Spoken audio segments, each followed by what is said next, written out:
I am George, 68 years old, a retired civil engineer, and I recently committed the ultimate sin in the eyes of my own flesh and blood. I lived too long and held on to the things that rightfully belonged to me. I spent my entire life building a foundation for my family, ensuring they would never know the sting of poverty or the panic of an unpaid bill. But a few months ago, I was sitting in my own living room watching my favorite television show when my son-in-law marched in and completely shut it off. He looked at me with absolute disgust and said that they watch smart things in his house. My own daughter stood right beside him and nodded in agreement. I did not raise my voice.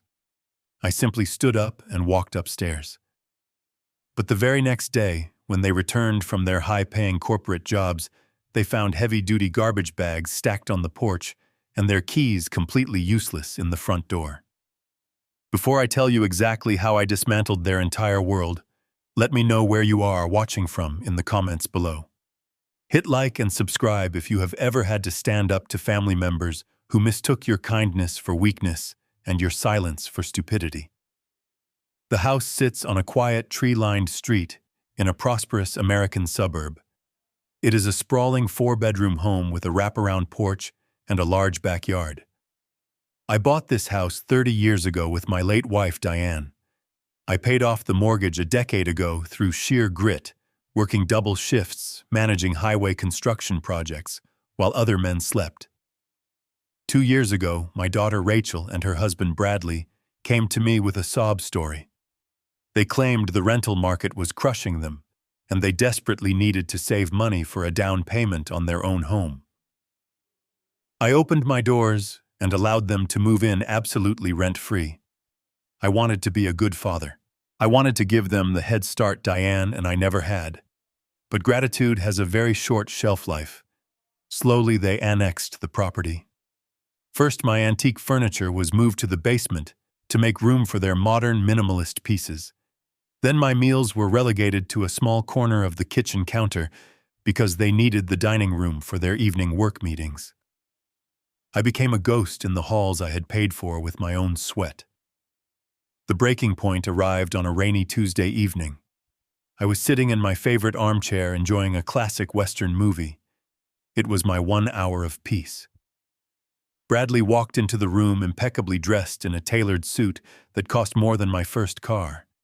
He did not say a word of greeting. He simply snatched the remote control from the side table and pressed the power button. The screen went black. I looked up confused, expecting him to apologize for the mistake. Instead, he glared at me. He stated that he had enough of this trash playing in the background. He proclaimed that in this house they watch smart things and that my noise was disrupting his evening focus. Rachel walked in from the hallway right at that moment, carrying 2 bags of expensive organic groceries. I looked at her expecting my daughter to correct her arrogant husband. I expected her to remind him whose roof was currently keeping the rain off his head. Rachel simply sighed, adjusted the bags in her arms, and told me that I really needed to stop cluttering the common areas with my presence when they were trying to unwind from a stressful day. She told me I should probably just get a small television for my bedroom to stay out of their way. I did not argue. I did not scream. I looked at the woman I had raised the child I had carried on my shoulders at the county fair, and I realized I was looking at an absolute stranger. She was entirely gone, replaced by a cold, calculating woman who viewed me as a burdensome squatter. I stood up from my chair, smoothed the wrinkles in my trousers, and walked quietly up the stairs. I entered my bedroom and turned the lock on the door. My initial instinct was surrender.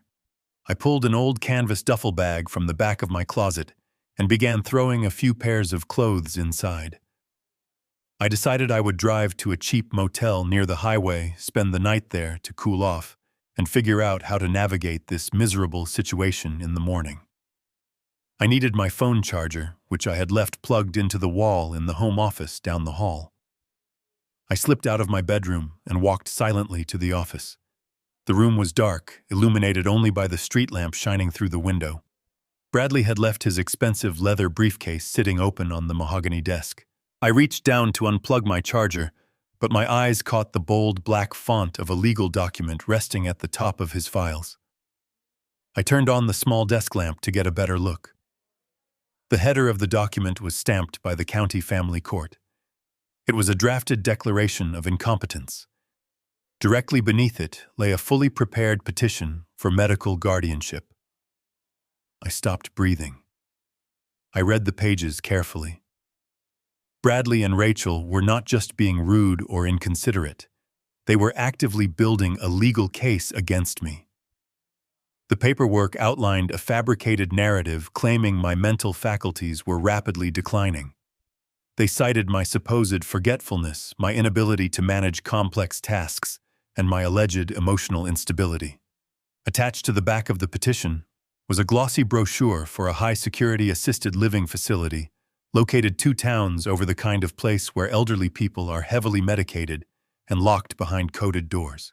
The final page of the petition requested that the court name Rachel as the sole executor of my estate, granting her full legal authority to liquidate my assets, including the immediate sale of my house to cover the costs of my institutionalization.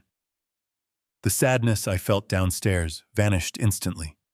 It evaporated, replaced by the cold, precise logic of a civil engineer facing a critical structural failure. I spent 40 years calculating load-bearing walls, assessing stress points, and anticipating catastrophic collapses. My family had just become a demolition project. I turned off the desk lamp. I walked back to my bedroom and unpacked my canvas bag. I was not leaving. I was going to war. The next morning, I woke up before the sun. I went down to the kitchen and began cooking breakfast. I fried bacon, scrambled eggs, and toasted fresh bread. When Rachel and Bradley came downstairs, dressed for their corporate offices, I played the role they had scripted for me perfectly. I acted entirely subservient. I served them their food with a trembling hand and apologized profusely for the television incident the night before. I told Bradley he was right, that my mind was feeling a bit cloudy lately, and I promised to stay out of their way from now on. Bradley smiled smugly, chewing his bacon. He looked at Rachel with a triumphant gleam in his eye, assuming he had achieved total dominance over the weak old man. Rachel wiped her mouth with a napkin, stood up, and kissed me softly on the cheek. She told me to get some rest and not to worry my tired head about anything. I watched them grab their briefcases, walk out the front door, and pull their luxury cars out of my driveway. The very second their taillights disappeared around the corner of the street, I picked up the telephone. My hands were no longer trembling. First, I called a specialized commercial locksmith I had known from my construction days. I told him I needed an emergency job, and I was willing to pay triple his standard rate for immediate service. Next, I called a heavy-duty junk removal company. Within 45 minutes, 2 large work vans pulled up to my curb. For the next 8 hours, my house was a highly coordinated construction site. The locksmith systematically removed every single standard lock on the front door, the back door, the garage entrance, and the patio sliders. He replaced them with industrial-grade high-security deadbolts that could not be picked or bumped. While he secured the perimeter, I directed the removal crew. I did not pack their belongings gently. I instructed the crew to take everything that did not belong to me and shove it into heavy-duty, black garbage bags. Bradley's designer suits, Rachel's expensive shoes, their minimalist lamps, their imported coffee machine, their laptops, and every single piece of paperwork they had brought into my home. The crew worked relentlessly. By 4 o'clock in the afternoon, the interior of my house was entirely purged of their existence. Outside on the front porch, 30 massive black garbage bags were stacked neatly in a towering wall of plastic. I paid the workers in cash, thanked them for their efficiency, and locked the new deadbolts from the inside. I poured myself a cup of black coffee, sat down in my favorite armchair, and waited. At exactly 5:30, a sleek black sedan pulled into the driveway. Bradley and Rachel stepped out, chatting and laughing. They walked up the pathway, their smiles faltering as they noticed the massive barricade of garbage bags blocking the front window. Rachel rushed up the steps, her high heels clicking frantically on the wood. She dug into her designer purse, pulled out her house key, and shoved it into the lock. It jammed. She wiggled it, cursed under her breath, and pushed harder. The key would not turn. Bradley pushed her aside, grabbing the doorknob with an annoyed huff. He tried his own key. Nothing happened. He slammed his fist against the heavy oak door. I stood calmly on the other side of the wood, sipping my coffee. The sound of their panic was absolute music to my ears. Rachel began screaming my name, demanding that I come downstairs and open the door immediately. Bradley started kicking the bottom of the frame with his expensive leather shoes, cursing loudly enough for the neighbors across the street to hear. I set my coffee mug down on the entry table. I reached into my chest pocket and pulled out a single sheet of paper I had spent the afternoon preparing with my attorney over the phone. I knelt down and slid the document underneath the threshold of the front door, pushing it out onto the porch right at Bradley's feet. It was a formal, legally binding notice of immediate eviction due to hostile conduct.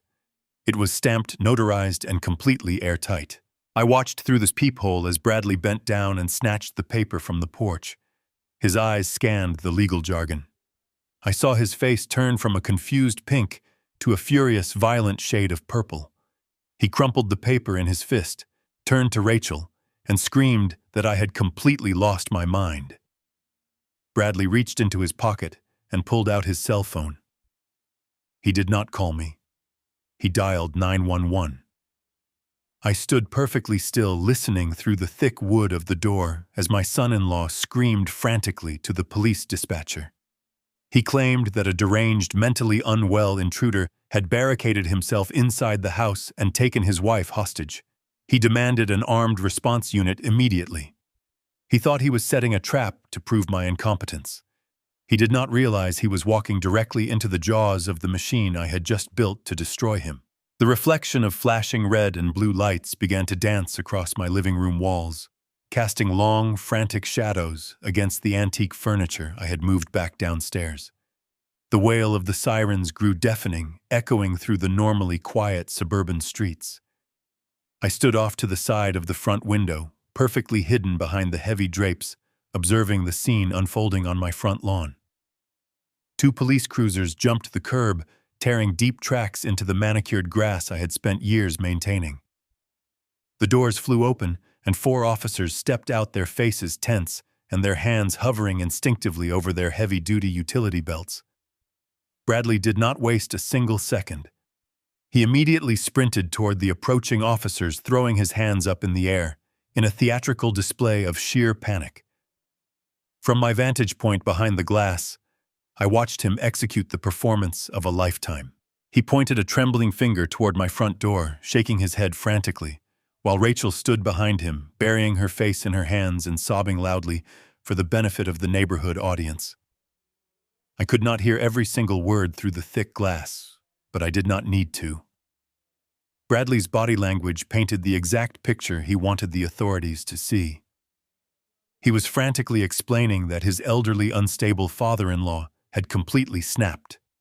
He was telling them that my mind was gone, that I was experiencing a violent psychotic break, and that I had barricaded myself inside the house. The officers listened intently, their expressions shifting from routine caution to urgent concern. Bradley gestured wildly toward the massive wall of black garbage bags stacked on the porch, using them as undeniable proof of my supposed insanity. He spun a narrative of a dangerous, unpredictable man who had suddenly turned on his own family without provocation. I watched one of the older officers speak into the radio clipped to his shoulder, likely calling for backup or an ambulance to transport a psychiatric patient. The younger officers immediately unlatched the safety straps on their holsters. They were preparing to breach my home and forcefully extract a deranged lunatic. My neighbors began stepping out onto their porches, pulling their cardigans tight against the evening chill, whispering among themselves. They saw the flashing lights, the crying daughter, the panicked son-in-law, and the police unholstering their weapons. Bradley was actively destroying my reputation in front of the community I had lived in for 3 decades. He was using the local police department as his own personal sledgehammer to smash through my defenses and validate his fraudulent guardianship petition. It was a brilliant, ruthless move. If the police dragged me out of my own house in handcuffs or strapped me to a medical gurney, his claim of my mental incompetence would be permanently documented in a police report. He would hand that report to a judge the very next morning. The four officers began their tactical approach up the driveway. They moved with coordinated precision, spreading out to cover the perimeter. Two of them flanked the sides of the porch, keeping their eyes locked on the front windows, looking for any sudden movement. The two lead officers marched directly up the front steps, forced to navigate the narrow path between the towering stacks of heavy-duty garbage bags. The bags were filled with Bradley and Rachel's expensive clothes, their modern decor, and their imported coffee machines, but to the police it just looked like the chaotic hoarding of a madman. The lead officer reached the front door and began pounding his heavy fist against the thick oak wood. The sound echoed through the hallway like thunder. He shouted my name with absolute authority, demanding that I step away from the door and make my presence known. He ordered me to come outside immediately, with my hands empty and completely visible. He warned me that if I did not comply, they would be forced to breach the entrance and secure the premises by force. The threat of violence hung heavy in the air. In any other circumstance, a 68-year-old man might feel a surge of terrifying panic. Having armed police officers demanding your surrender at your own front door is a deeply unsettling experience, but the cold logic of the civil engineer remained firmly in control. I had anticipated this exact escalation. I knew Bradley would weaponize the authorities the moment he realized he was locked out. I had spent the entire afternoon preparing for this very confrontation. I stepped away from the window and walked toward the large mirror hanging in the entryway. I did not look like a confused elderly man suffering from a psychotic break. I had spent the last hour dressing for the occasion. I was wearing a sharp, custom-tailored charcoal gray suit, a crisp white dress shirt, and a perfectly knotted silk tie. I had shaved, combed my silver hair neatly, and polished my leather shoes. I looked exactly like the corporate executive Bradley was pretending to be. I looked like a man in total, absolute control of his faculties and his property. I reached down and picked up the thick manila folder resting on the entry table. Inside that folder was the undeniable truth backed by municipal stamps and legal signatures. I took a slow, deep breath, letting the steady rhythm of my own heartbeat ground me in the present moment. The officer outside pounded on the wood again, his voice rising in volume and aggression, threatening to break the door down on the count of 3. I did not give him the chance to count. I reached forward and smoothly turned the heavy brass latch of the newly installed commercial deadbolt. The lock clicked open with a sharp metallic snap. I gripped the handle, pulled the heavy oak door open, and stepped out onto my front porch, walking directly into the blinding glare of their tactical flashlights. The officers immediately tensed their hands, gripping the handles of their weapons, preparing for the violent lunatic they had been briefed about. But as their flashlights illuminated my tailored suit, my calm posture, and my steady gaze, they froze completely. I stood tall, holding the manila folder firmly at my side. I looked past the stunned police officers, past the flashing lights of the cruisers, and locked eyes directly with my son-in-law standing on the lawn. His smug, confident smile instantly vanished. I did not look crazy. I looked like his absolute worst nightmare. The lead officer stopped dead in his tracks, his hand slowly dropping away from his weapon. He stood at the base of my porch steps, his tactical flashlight illuminating my polished shoes, my perfectly pressed suit, and the calm, steady rhythm of my breathing. He looked at me, taking in the absolute stillness of my posture, and then he looked back over his shoulder at Bradley. My son-in-law was standing on the lawn, his chest heaving, his face slick with panic, pointing wildly and stammering incoherently. The contrast was impossible to ignore. The man who had called the police, claiming a violently insane intruder, had taken over his house, looked like a hysterical madman, while the supposed threat standing on the porch looked like a corporate executive waiting for a town car. I did not shout over the noise. I did not raise my hands in panic. I spoke with the deep, resonant, and unwavering cadence of a man who had spent 40 years managing chaotic construction sites. I politely bid the officers a good evening and calmly asked them why they were currently trespassing on my private property with their weapons drawn. The younger officer blinked visibly, disarmed by the sheer authority and lucidity in my voice. He glanced at his senior partner, silently asking who was actually in control of this bizarre situation. The lead officer cleared his throat, standing up completely straight, shifting his posture from aggression to cautious investigation. He informed me that they had received a frantic emergency dispatch regarding a hostage situation, an illegal break-in, and a severe mental health crisis. I nodded slowly, projecting nothing but absolute grandfatherly cooperation. I told the officers that I deeply appreciated their rapid response and their dedication to the safety of our neighborhood, but I assured them there was no crisis occurring here tonight. I explained that they were simply witnessing a homeowner dealing with a pair of highly aggressive, unlawfully residing tenants who were unhappy about being locked out. Hearing this, Bradley completely lost whatever thin shred of composure he had left. He lunged forward across the grass, his face a bright, furious shade of red. He screamed at the officers that I was a pathological liar, that this was his house, that he paid the bills, and that I was completely out of my mind. He demanded that they arrest me immediately and break the door down. The lead officer did not even look at me. He spun around, marched directly up to Bradley, and threw his hand up, pointing a thick, stern finger squarely at my son-in-law's chest. He ordered Bradley in a booming voice to step back, keep his distance, and remain absolutely silent unless spoken to. The atmosphere in the front yard shifted instantly. The police were no longer looking at me as a suspect.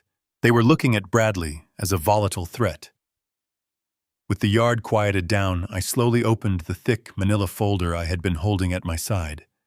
I told the lead officer that I did not expect him to simply take my word for it, adding that I preferred to let the county clerk do my talking for me. I pulled out the first document and handed it down to him.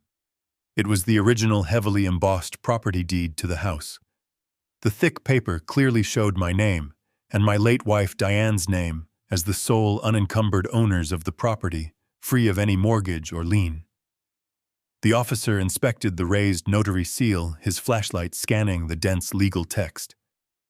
Next, I handed him a neatly stapled stack of the last 6 months of utility bills, the water, the electricity, the gas, and the municipal property tax receipts. Every single document was paid in full, and every single document bore my name alone. I watched the officer's jaw tighten as the concrete reality of the situation began to dawn on him. The frantic man on the lawn was a liar. Finally, I handed the officer the freshly notarized notice of immediate eviction due to hostile conduct. I kept my voice entirely even as I explained the situation. I told the police that my daughter Rachel and her husband Bradley had been living under my roof rent-free for 2 years out of the goodness of my heart. I explained that their recent behavior had become intensely hostile and financially predatory, forcing me to legally terminate that generous arrangement this very afternoon for my own safety. Bradley tried to interrupt again, shouting from the grass that the eviction was entirely illegal, that he had established tenant rights, and that I could not just throw them out on the street without a formal 30-day notice through the court system. He was desperately grasping at legal straws, trying to use the very system he had planned to manipulate to force his way back inside. That was the exact moment I delivered the killing blow. I reached into the inside pocket of my tailored suit jacket and pulled out a slim, high-definition tablet. I tapped the glass screen, unlocking it, and held it out toward the 2 officers standing on the steps. I told them that I had been suspecting my so-called tenants of plotting malicious financial crimes against me, so I had taken the precaution of installing a hidden security camera in my own kitchen early that morning. The 2 police officers stepped closer, leaning in to look at the glowing screen. I pressed play. The video was crystal clear in high definition, and the audio was perfectly captured by the sensitive microphone I had hidden near the coffee maker. The footage showed Bradley and Rachel sitting at my kitchen island, just a few hours ago, dressed in their expensive work clothes, casually drinking their morning coffee. The officers listened in absolute stunned silence as the digital version of Bradley openly bragged about the declaration of incompetence he had drafted and left in his briefcase. They heard him say that I was basically senile anyway, and that a judge would sign the guardianship papers in 5 minutes. They heard my own daughter Rachel laugh softly, agreeing that the high-security assisted living facility 2 towns over was the perfect place to lock me away so they could finally sell the house, take the cash, and move on with their lives. It was not a misunderstanding. It was not a family argument. It was a cold, calculated, and legally documented conspiracy to commit elder fraud, medical kidnapping, and the theft of a multi-million-dollar property. The video finished playing, leaving a heavy, suffocating silence in its wake.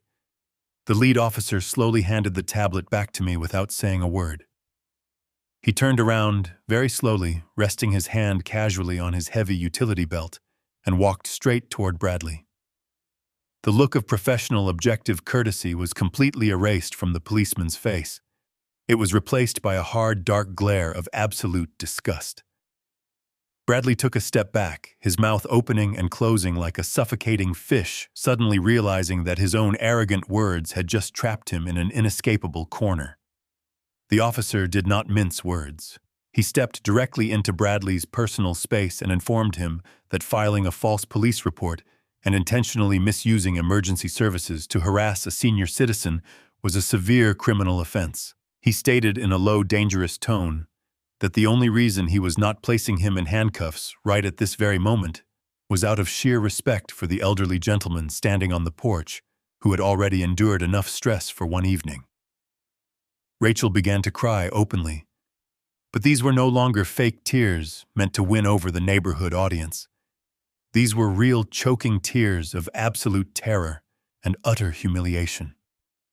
She tried to step toward the porch, calling me Dad, pleading with me to tell the officers it was just a bad joke, begging me to say it was all a massive misunderstanding. I did not even blink. I looked down at her with the exact same empty, cold expression she had given me the night before when she told me to stay out of her way. I offered her nothing but silence. The lead officer turned his head and pointed a firm, uncompromising finger toward the towering wall of black garbage bags stacked on my porch. He delivered his final, crushing ultimatum. He told Bradley and Rachel that they had exactly 10 minutes to load as much of their trash into their cars as physically possible and vacate the premises immediately.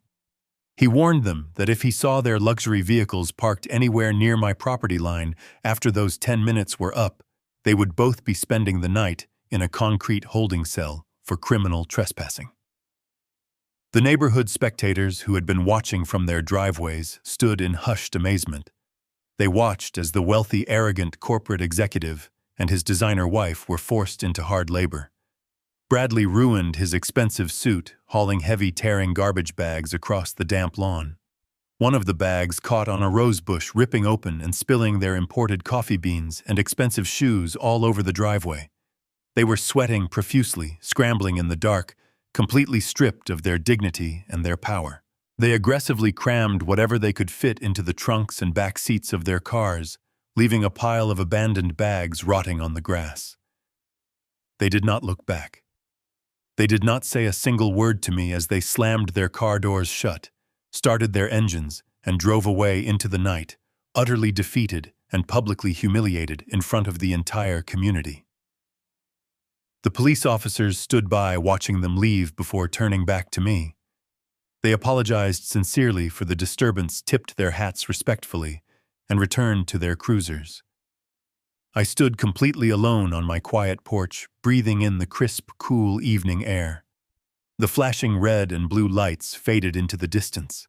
I had successfully defended my fortress. I had won the battle flawlessly. But as I turned around, walked back inside my quiet house and locked the heavy commercial deadbolt behind me, a cold realization settled into my bones. Bradley was a greedy, desperate man, and desperate men do not simply walk away from millions of dollars. The immediate threat was gone, but the war had only just started. The morning sun streamed through the front windows, casting a warm and uninterrupted glow across the hardwood floors of my living room. For the first time in 2 entire years, the house was completely silent. There were no heavy footsteps pacing across the upstairs ceiling, no loud corporate jargon echoing from the kitchen, and no passive-aggressive sighs greeting me as I walked down the hallway. I stood in the center of my home, breathing in the smell of fresh coffee I had brewed exactly the way I liked it. The lingering tension from the previous night had settled into a profound sense of peace. I had reclaimed my territory.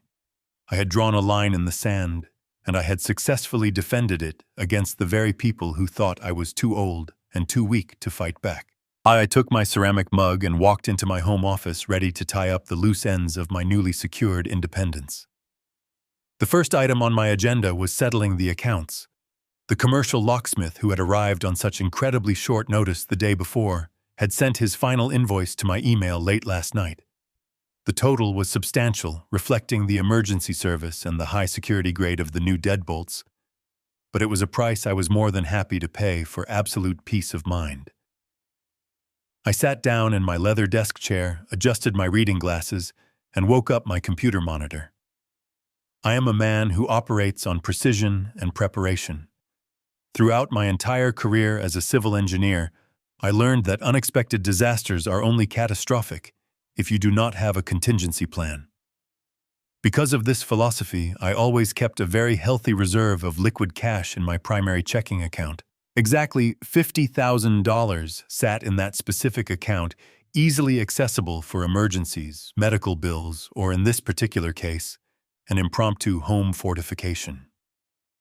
My late wife Diane and I had sacrificed countless vacations and luxury items to build that safety net, ensuring we would never become a financial burden to anyone.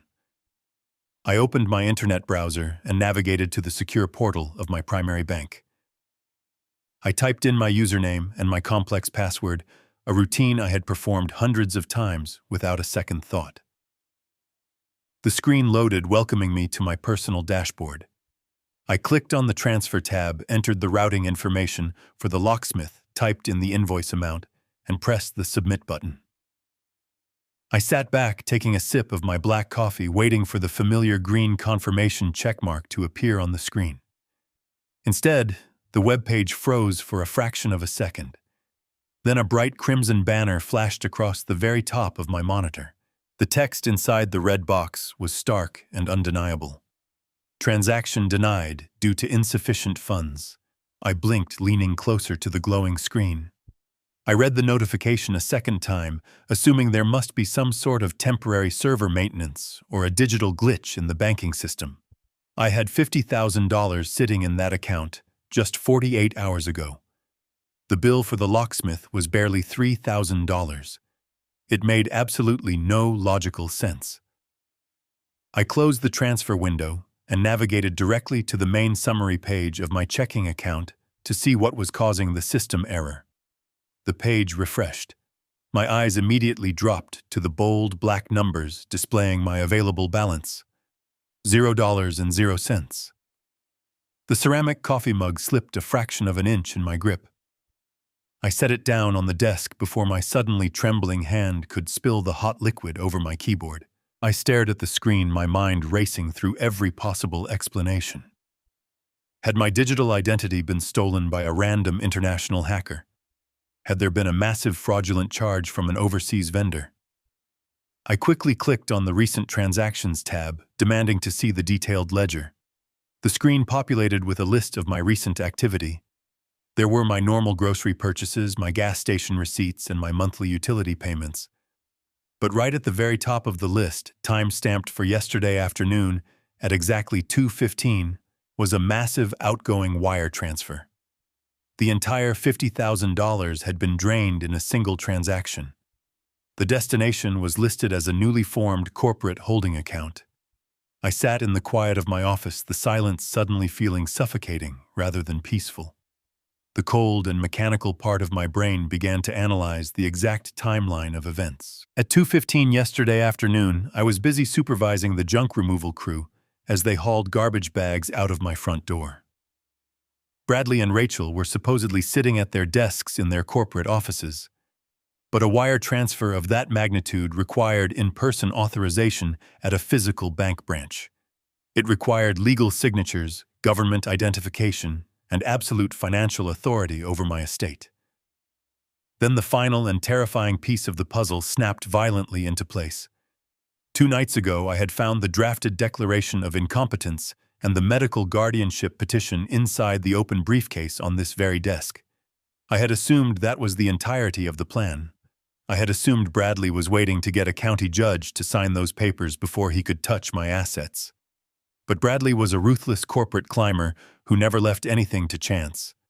He did not build a strategy with only one avenue of attack. If he had the sheer audacity to draft a petition to lock me inside a psychiatric ward, he certainly would not hesitate to fabricate the tools he needed to rob me blind before the court even convened.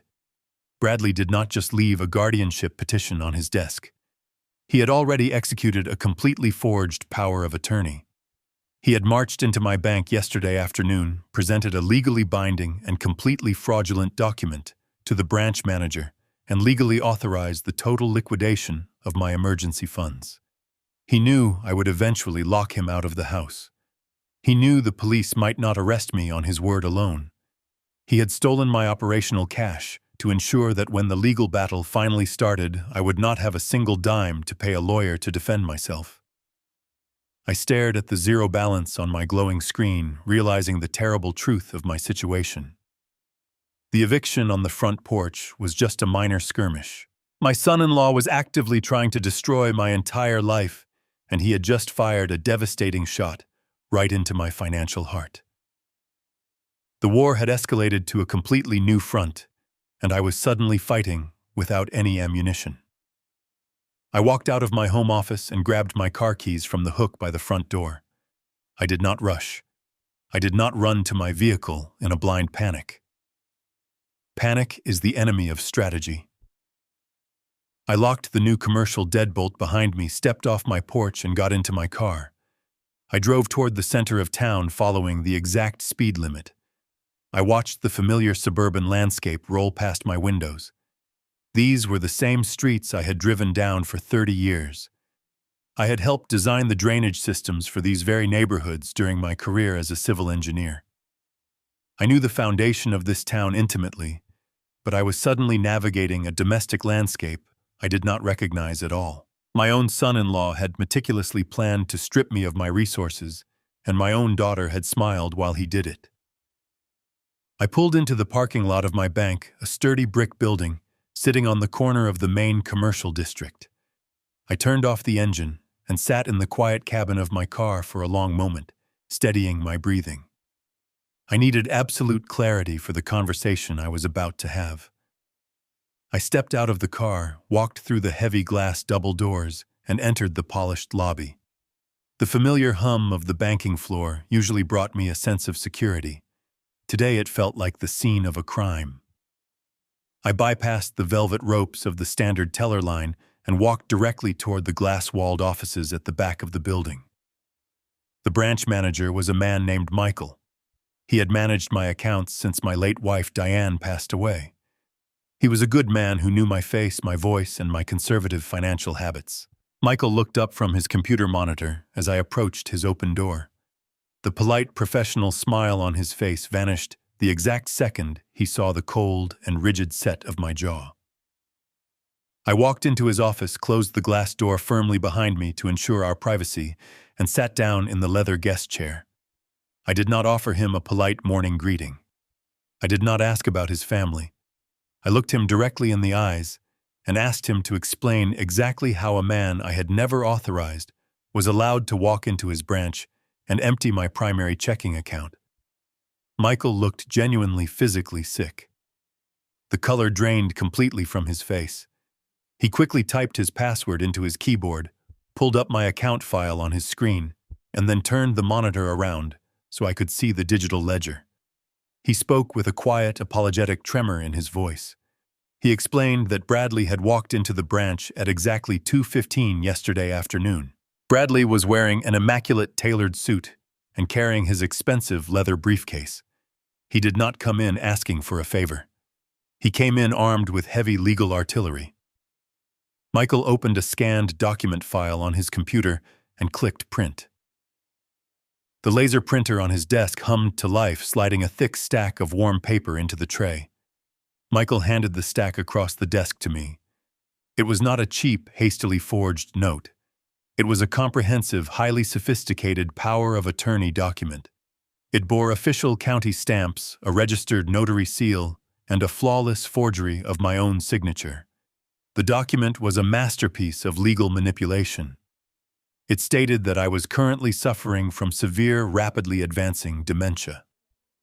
It claimed that I was no longer capable of managing my own daily affairs, and that my son-in-law had been granted full, unrestricted financial control to manage my medical care and secure my assets. Michael explained that his hands had been completely tied by the legal compliance department of the bank. When a document of that magnitude and apparent authenticity is presented by an immediate family member, the bank is legally obligated to comply with the directives of the appointed guardian. The paperwork was visually immaculate, designed specifically to bypass the standard security protocols of a local branch manager. I looked down at the forged signature on the bottom line. Bradley knew that I owned my house completely outright.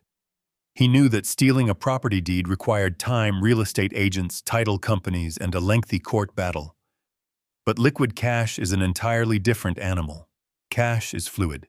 Cash can be moved instantly. Michael explained that Bradley had ordered an immediate wire transfer of my entire $50,000 balance. The money was not sent to a joint family account. It was wired directly to a newly formed limited liability company that Bradley had registered just 3 days prior. The depth of the theft was breathtaking. Bradley had used my emergency savings as the seed money to fund his own corporate ambitions. He had left me sitting in a paid-off house, but he had surgically removed my ability to pay the property taxes, buy my own groceries, or most importantly, hire a defense attorney to fight his fraudulent guardianship petition. He had attempted to leave me completely paralyzed. I did not yell at Michael. I did not blame the bank manager for falling victim to a corporate predator. Michael was merely an unwitting pawn in Bradley's meticulously constructed game. I handed the forged paperwork back across the desk, thanked him quietly for his time, and stood up from the leather chair.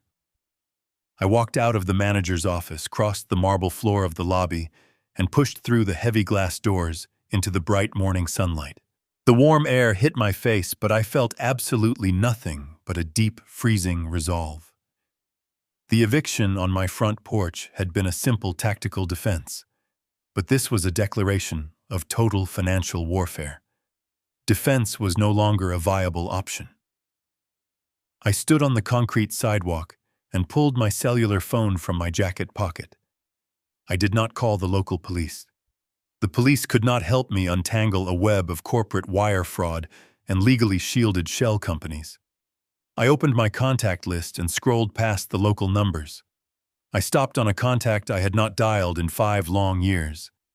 Aaron Pierce was not a family law attorney. He was a high-powered corporate litigator. He did not handle petty domestic disputes or simple divorces. He handled hostile corporate takeovers, industrial espionage, and the utter financial annihilation of corrupt executives. He was a ruthless legal shark who thrived exclusively in deep, bloody water. I pressed the call button and lifted the phone to my ear. The line rang only twice before he picked up. I did not say hello. I did not explain the situation. I looked out at the busy street, tightened my grip on the phone, and simply said, "Aaron, I need to hunt." Aaron Pierce's office was located on the 42nd floor of a gleaming glass skyscraper in the center of the financial district. It did not look like a traditional law office. There were no dusty shelves filled with heavy legal encyclopedias or cheap leather sofas in the waiting area. The entire space was constructed of cold steel polished marble and floor-to-ceiling windows that offered a commanding view of the city below. The environment was intentionally designed to intimidate the weak and empower the ruthless. Aaron himself matched the aesthetic perfectly. He was a tall, lean man with sharp features and a gaze that felt like it was physically dissecting you. He did not smile when his secretary escorted me into his private suite. He simply gestured to the chair opposite his massive glass desk. I sat down and immediately handed him the thick file I had compiled. It contained the original deed to my house, the recent utility bills, the notarized eviction notice, the digital copy of the fraudulent guardianship petition, and the bank ledger showing the completely unauthorized $50,000 wire transfer. Aaron opened the file and began reading. He did not ask me how I was feeling or offer any empty platitudes about how difficult this family situation must be.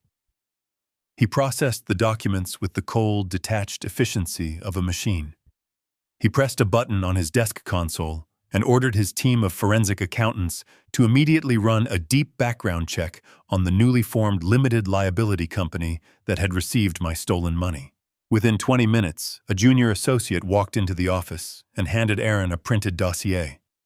Aaron scanned the pages, his eyes narrowing slightly as he processed the data. He looked up at me and delivered the bad news with brutal honesty. He explained that Bradley was arrogant, but he was certainly not stupid. He had not simply transferred my money into his own personal checking account, where it could be easily frozen by a standard civil injunction. Instead, he had routed the funds through a complex maze of corporate shell entities. Bradley had used my life savings as the initial seed capital to launch his very own technology startup. According to the public filings Aaron's team had just uncovered, Bradley was currently aggressively pitching his new company to several major venture capital firms across the city. He was portraying himself as a brilliant self-made entrepreneur who had personally financed the initial research and development phase of his groundbreaking software platform.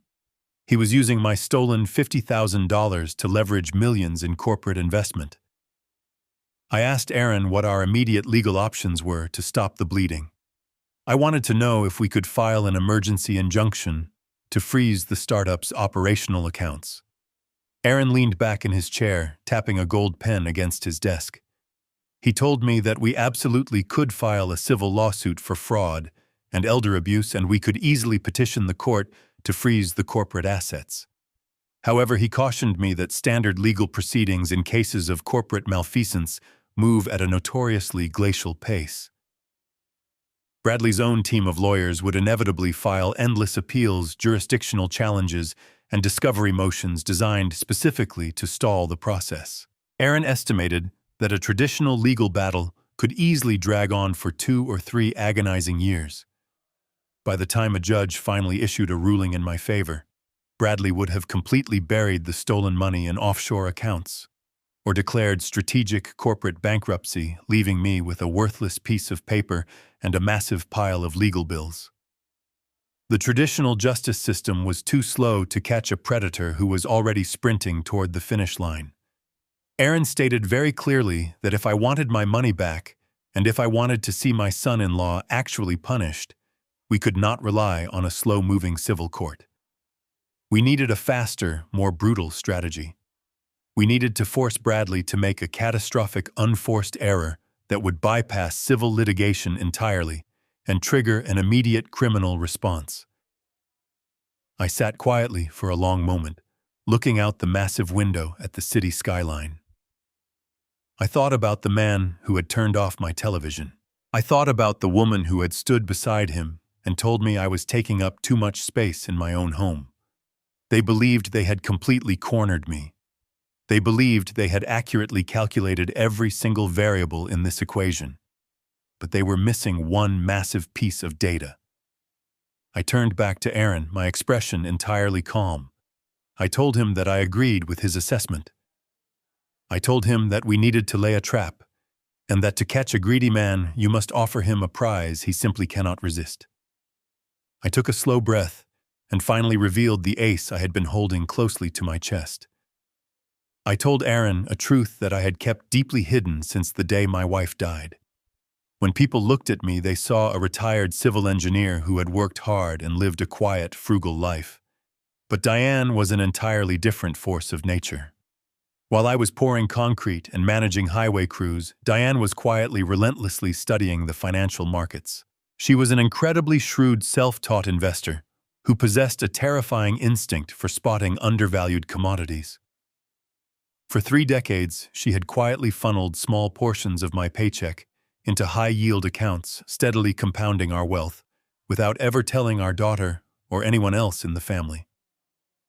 Before she passed away, Diane had established a secondary, highly secure offshore trust in my name alone.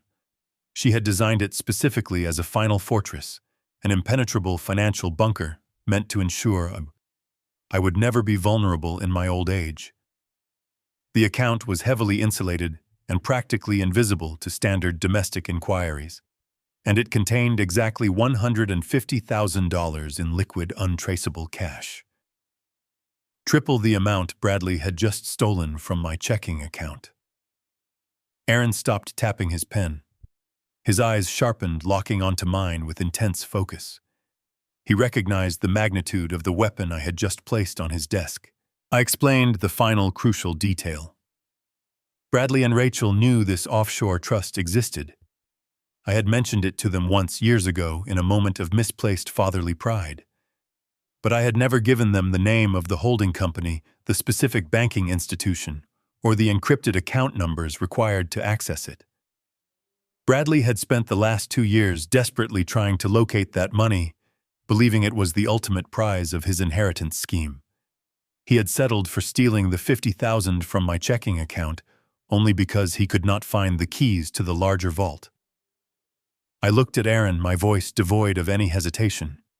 I told him that if Bradley believed he finally had access to that offshore trust, his sheer, unadulterated greed would completely override his caution. He would not be able to stop himself from trying to take it all. Aaron Pierce slowly smiled. It was not a warm smile. It was the smile of a predator that had just caught the scent of blood in the water. He leaned forward, resting his elbows on the glass desk. He told me that we were going to build a digital bear trap. We were going to give Bradley exactly what he wanted, and we were going to watch him eagerly lock the jaws around his own neck. Standard civil litigation would take 2 years, but a federal felony charge for international wire fraud could be executed in a matter of days. The hunt was officially on. The plan required absolute precision. I spent the next 2 days inside Aaron Pierce's high-rise office watching his team of private digital security experts construct the perfect illusion. If Bradley was going to commit international wire fraud, he needed a target that looked, felt, and responded like a legitimate offshore banking portal. The technical team did not simply create a fake website. They built a fully functional mirror of the actual trust Diane had set up for me. They registered a convincing domain name, generated a highly secure login page, complete with 2-factor authentication prompts, and designed a personalized dashboard that displayed the exact balance of $150,000. The interface looked incredibly dense and intimidating, exactly the kind of high-security financial architecture a greedy corporate climber would expect to see guarding a hidden fortune. But the entire website was essentially a digital mousetrap. It was a closed-loop system hosted on a private server entirely controlled by Aaron's team. Any keystroke entered on that website, any password attempted, and any button clicked would be immediately recorded, time-stamped, and permanently logged as digital evidence. Once the technical architecture was perfectly polished and rigorously tested, we needed a delivery mechanism. I could not simply email the link to Bradley. He was arrogant, but he was inherently paranoid. If I handed him the keys directly, he would immediately suspect a trap. The bait had to be discovered, not given. It had to look like a careless mistake made by a confused old man who was struggling to manage his affairs after being locked out of his own bank account. I left the law office and drove back to my house. The silence in the hallways still felt like a victory, but I needed to leverage the debris Rachel and Bradley had left behind. When the police forced them to evacuate the property, they had grabbed their most expensive clothes and their essential electronics, but they had abandoned a massive pile of secondary belongings in their panicked rush. Specifically, they had left behind several stacks of mail they had been lazily collecting on the entryway table for weeks. I gathered all of their discarded mail magazines, credit card offers, and old utility bills and packed them into a medium-sized cardboard moving box. Then I went to my home office and sat down at my computer. I opened my personal email account and drafted a completely fabricated message to myself. The email was designed to look like an automated security alert from the offshore trust administrator. The subject line read, "Urgent action required, annual trust verification." The body of the email contained the web address of the fake portal Aaron's team had just built, along with a randomly generated highly complex alphanumeric password that was supposedly required to unlock the funds for the new fiscal year. I printed the email on a single sheet of standard white paper. I took a red pen and circled the web address and the password, adding a small, shaky, handwritten note in the margin that said, "Need to call Diane's lawyer about this on Monday." I made it look exactly like the kind of disorganized reminder an elderly man would leave for himself. I took that single piece of printed paper, crumpled it slightly to make it look handled and discarded, and shoved it deep into the very bottom of the cardboard box, burying it beneath a heavy stack of Rachel's fashion magazines and Bradley's junk mail. It was completely hidden from casual view, but anyone desperate enough to dig through the box looking for leverage would inevitably find it. I sealed the cardboard box with heavy packing tape. I printed a shipping label addressed to the cheap temporary apartment Rachel and Bradley had been forced to rent on the industrial side of town after I evicted them. I dropped the box off at the local shipping center that very afternoon. The tracking number confirmed it would be delivered to their front door the next morning. The physical trap was set. Now the psychological waiting game began. I returned home, brewed a fresh pot of coffee, and walked into my office. I opened my laptop and connected directly to the secure monitoring dashboard Aaron's technical team had provided me. The screen displayed a simple black window with a blinking green cursor. It was a live feed of the server logs for the dummy financial portal. Right now, the screen was completely blank. The system was quiet. I sat back in my leather chair watching the blinking cursor. I knew exactly how Bradley's mind worked. He had stolen my $50,000 to fund his startup, but he was currently hemorrhaging cash trying to maintain his wealthy corporate image while living in a cramped apartment. He was desperate to finalize his venture capital pitches, and he knew that an extra $150,000 of untraceable offshore cash would guarantee his success.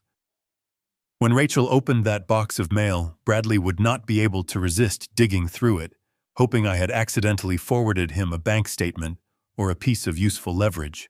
When he found that printed email with the circled password, his heart would race. He would believe he had just stumbled upon the motherlode. He would think he had finally outsmarted the old man. The sun went down, casting long shadows across my office floor. The house was completely silent, save for the low hum of my computer fan.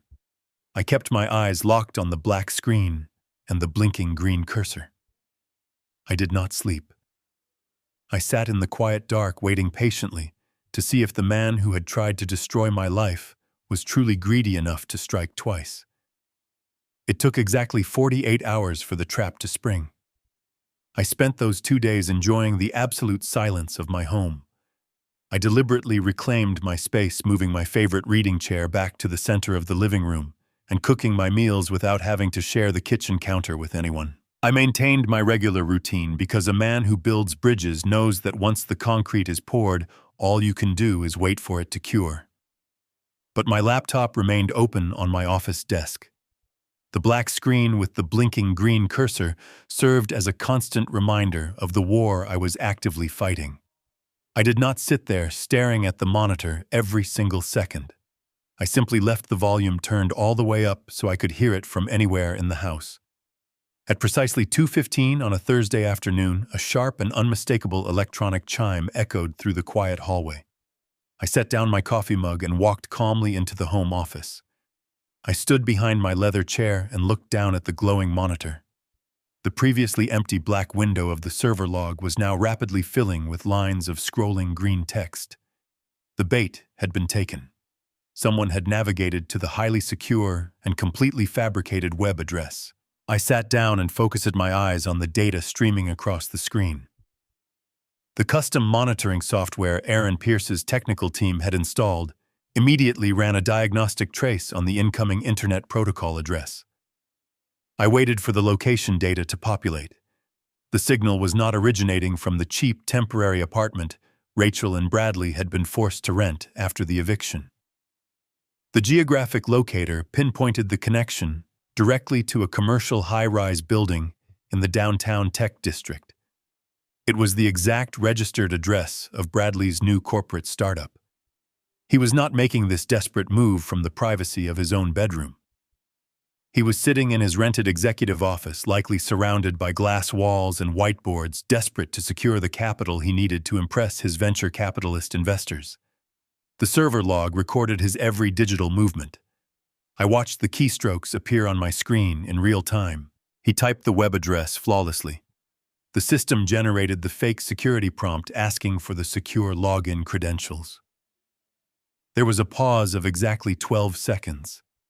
I could perfectly picture him sitting at his sleek modern desk, holding that crumpled piece of printed paper, double-checking the alphanumeric password I had circled in red ink.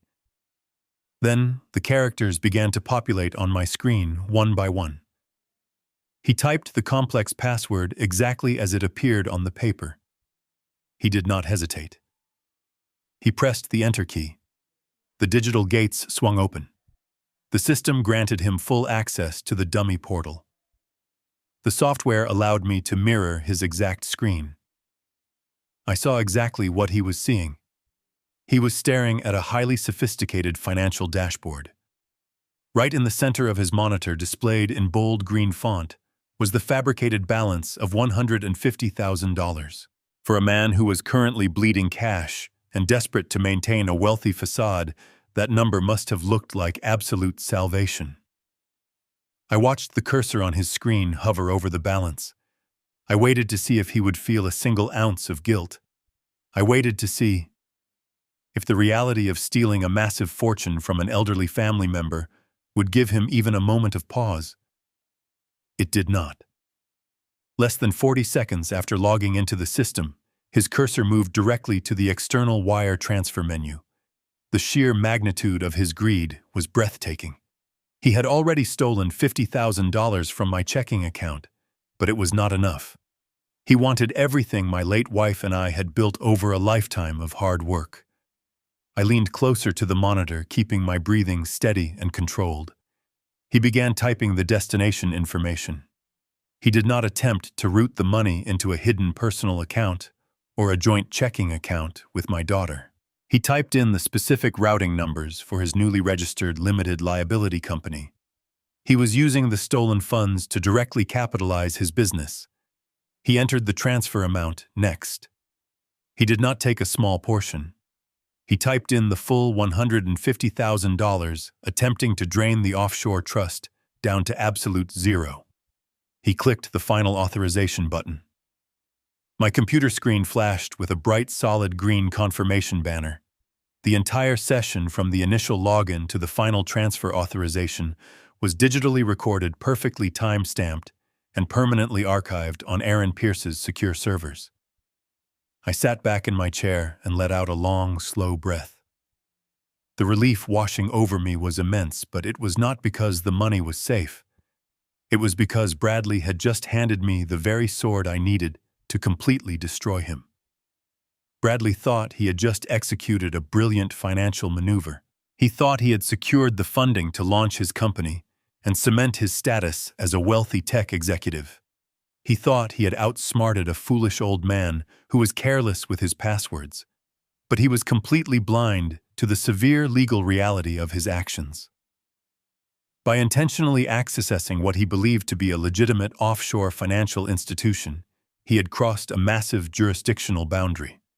And by using an electronic telecommunications network to initiate the unauthorized transfer of funds across state lines directly into a registered corporate entity, he was no longer committing a simple domestic dispute over family money. The local police could brush off a forged power of attorney as a civil family matter, but the federal government does not ignore corporate fraud. In the span of exactly 3 minutes, Bradley had single-handedly upgraded his crime from a local theft to federal wire fraud and severe corporate embezzlement. He had triggered a cascade of federal statutes that carried mandatory prison sentences. The digital bear trap had not just snapped shut around his ankle. It had closed directly over his throat. The evidence was irrefutable, and his fate was entirely sealed. I did not need to pick up my telephone to inform Aaron Pierce about the trap being sprung. His technical security team was already monitoring the private server in real time from their downtown headquarters. Less than 2 minutes after my computer screen flashed, with the solid green confirmation banner, my cellular phone vibrated in my pocket. It was Aaron. He did not sound excited or surprised.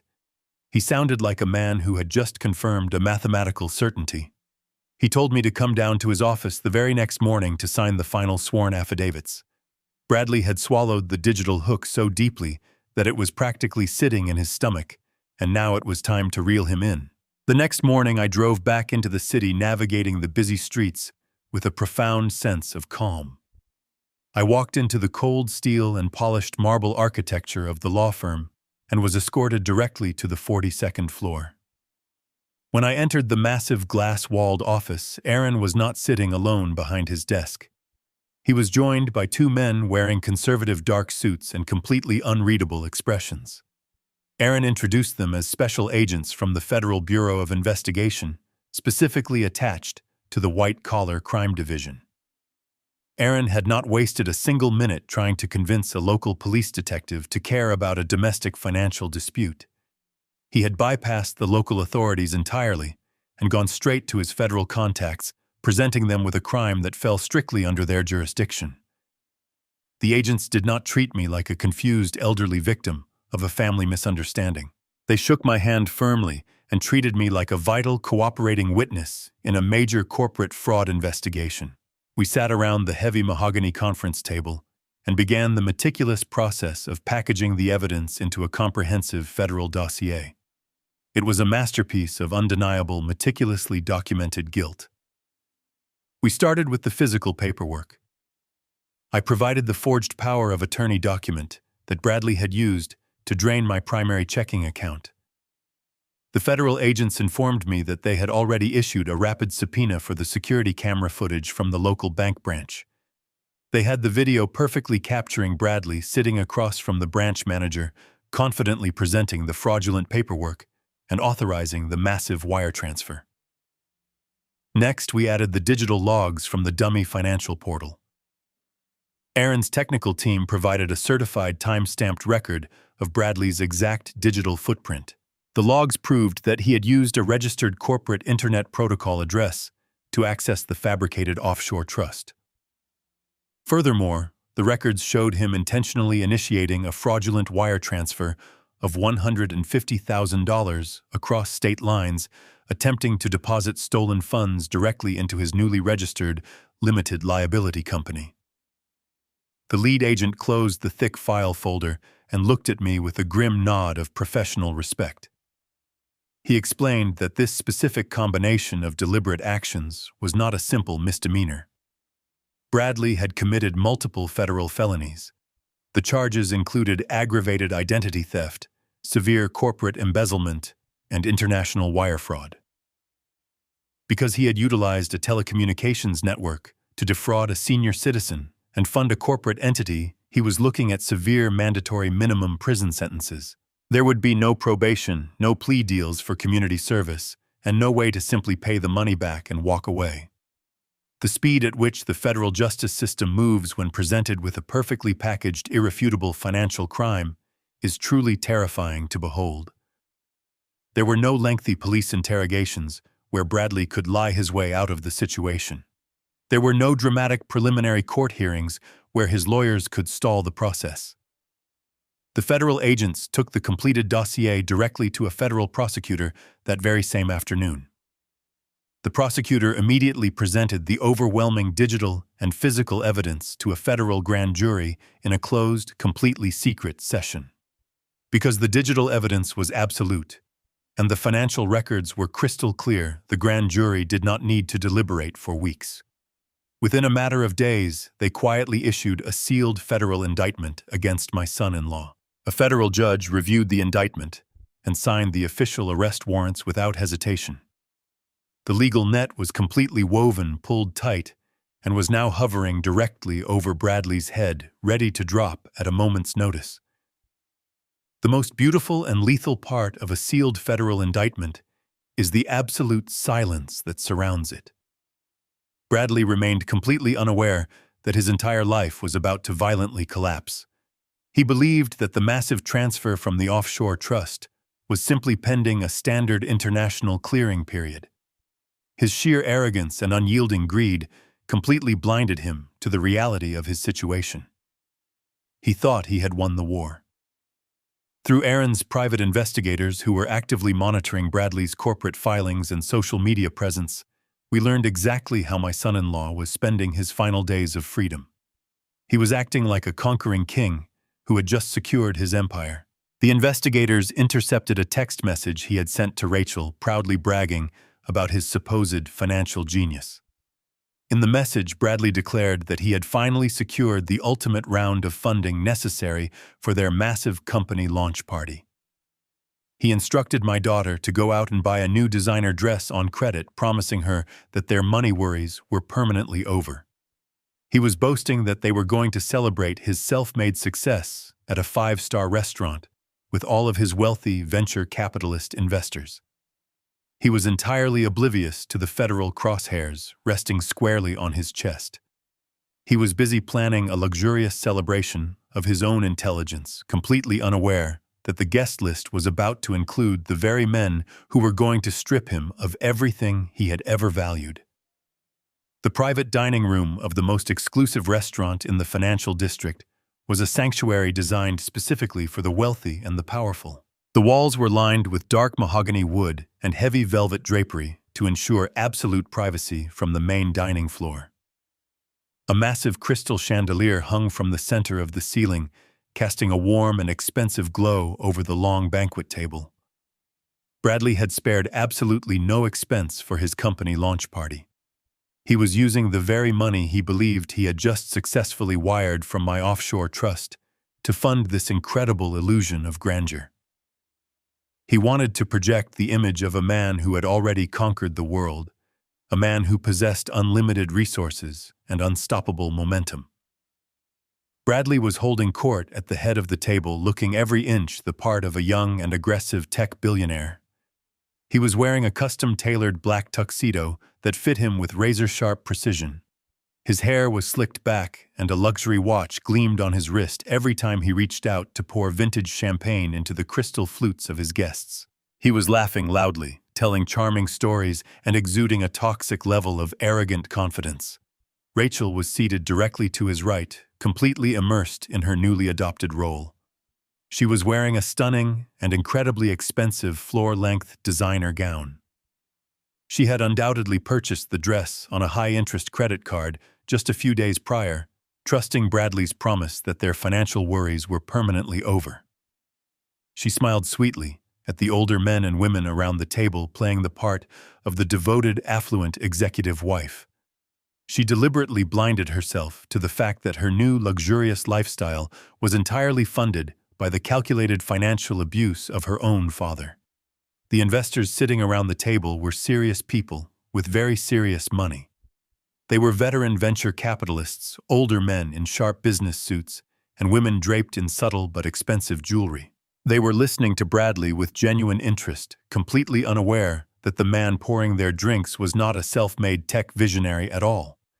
They had no idea they were sitting across from a desperate domestic thief who had forged legal documents to steal a retirement fund and submitted fraudulent petitions to lock an elderly man in a psychiatric ward. They believed they were getting in on the ground floor of a massive corporate enterprise, completely ignorant to the fact that they were currently sitting at a table funded entirely by federal wire fraud. As the waitstaff finished clearing the plates from the extravagant 5-course meal, the room filled with the low hum of satisfied conversation. Bradley decided it was the perfect moment to cement his victory. He stood up slowly from his chair at the head of the table. He picked up a heavy silver spoon and gently tapped it against the side of his crystal champagne flute. The delicate ringing sound cut through the chatter, bringing the room to an immediate and respectful silence. He buttoned his tuxedo jacket, smoothed his silk tie, and looked around the table with a smile of supreme, unearned triumph. He began his toast. He started by thanking the investors for their valuable time and their incredible vision in backing his software platform. But the core of his speech was a massive monument to his own ego. He spoke at length about the grueling struggles of the modern entrepreneur. He looked his wealthy investors right in the eyes and lied to them with absolute chilling fluidity. He claimed that he had built this new company from the ground up through his own sheer willpower and relentless financial discipline. He boasted loudly about his brilliant fiscal acumen, claiming that he had personally secured the initial seed capital through smart personal investments and aggressive market maneuvering. He painted a vivid picture of a man who had pulled himself up by his bootstraps, a man who possessed a natural and predatory instinct for corporate success. He told the room that true wealth is never given, but rather it is aggressively taken by those who are smart enough to seize the opportunity. He raised his crystal glass high in the air, proposing a grand toast to the bright future of their new enterprise and to the millions of dollars they were all going to make together in the coming year.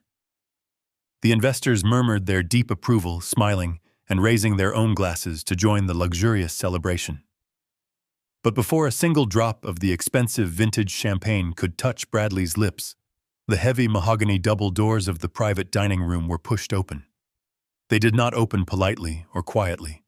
They were shoved open with a forceful and heavy thud that made the silverware rattle against the china plates. The impeccably dressed restaurant manager stood frozen in the doorway, his face pale and his hands shaking completely, unable to stop the men who were walking past him. I stepped through the doorway first. I was not wearing the casual clothing of a retired grandfather. I was wearing my darkest and sharpest tailored suit, projecting the absolute authority of a man who had come to collect a massive debt. I walked into the warm golden light of the dining room with my head held high and my posture perfectly straight. Right beside me was Aaron Pierce carrying his thick leather briefcase and wearing an expression of absolute predatory calm. And directly behind us, stepping into the luxurious room with heavy and synchronized footsteps, were three large men with stern, uncompromising faces. They were not wearing tuxedos or business suits. They were wearing dark, functional windbreakers.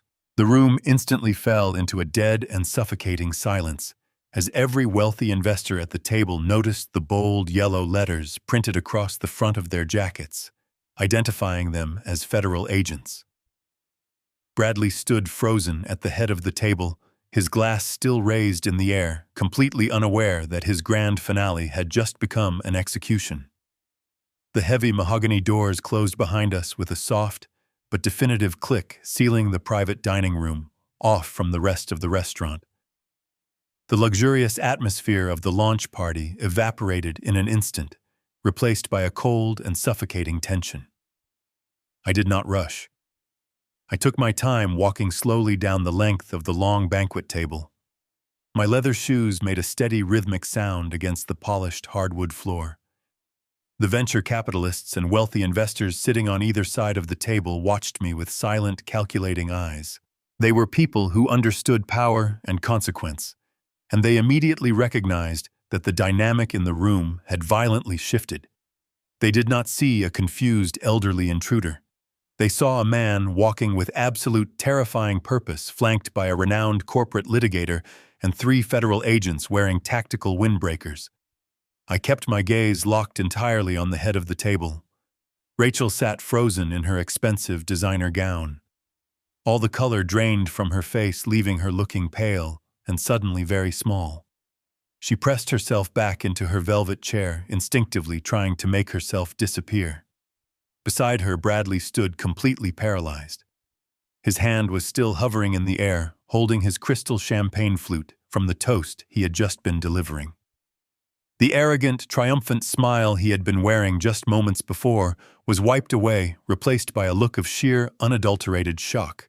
He could not comprehend how the man he had locked out of a house and robbed of a life savings was currently standing inside his exclusive, highly secured corporate event.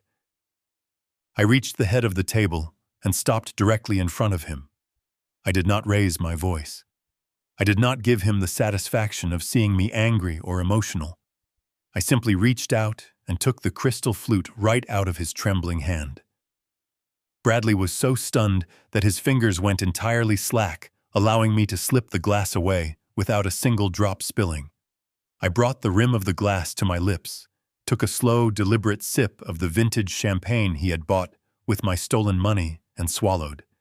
It tasted cold and incredibly bitter. I lowered the glass and set it down firmly on the table with a sharp, ringing clink that echoed loudly in the quiet room. Bradley finally found his voice, his face flushed with a sudden desperate anger as he tried to regain control of his own party. He puffed out his chest, attempting to project the authority of a tech executive, and demanded to know exactly how I had gotten past the restaurant security. He ordered me to leave the private dining room immediately, threatening to have the staff physically throw me out onto the street. I did not even look at him. I turned my body, slightly turning my back on my son-in-law, and addressed the table of wealthy investors.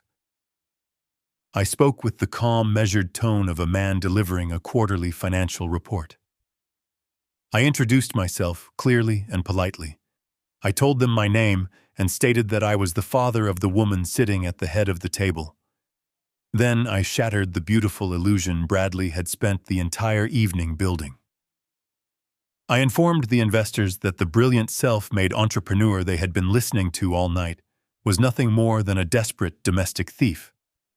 I explained that I was the sole involuntary financier of this entire corporate operation. I watched the faces of the venture capitalists shift from confusion to deep, serious concern. I told them that the initial seed money Bradley had used to launch this technology startup did not come from his own financial acumen or smart market maneuvering. It was $50,000 stolen directly from my primary checking account, using a completely forged power of attorney. I let that piece of information settle over the room before delivering the final crushing blow. I told them that the massive round of secondary funding Bradley had been bragging about all evening, the money that had supposedly secured the future of their investments, was an additional $150,000 that he had fraudulently wired across state lines from my private offshore trust just 24 hours ago. The silence that followed my words was absolute. The investors looked at each other, their minds rapidly calculating their own legal exposure to a company entirely funded by stolen assets. Bradley saw his entire corporate empire crumbling before his very eyes. Panic completely overtook his logic. He forced a loud, awkward laugh that sounded completely hollow in the quiet room. He looked at his investors and put on his most charming, apologetic smile. He told them to please forgive the dramatic interruption, claiming that I was his wife's elderly father, who was unfortunately suffering from severe, rapidly advancing dementia.